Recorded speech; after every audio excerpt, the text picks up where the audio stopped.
Acts of the Apostles. In those days, Peter opened his mouth and said, "Truly, I perceive that God shows no partiality, but in every nation, anyone who fears him and does what is right is acceptable to him. You know the word which he sent to the sons of Israel, preaching good news of peace by Jesus Christ. He is Lord of all.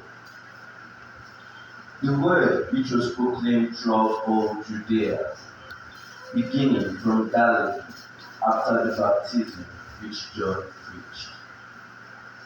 How God anointed Jesus of Nazareth with the Holy Spirit and with power. How he went about doing good and healing all that were oppressed by the devil, for God was with him. The word of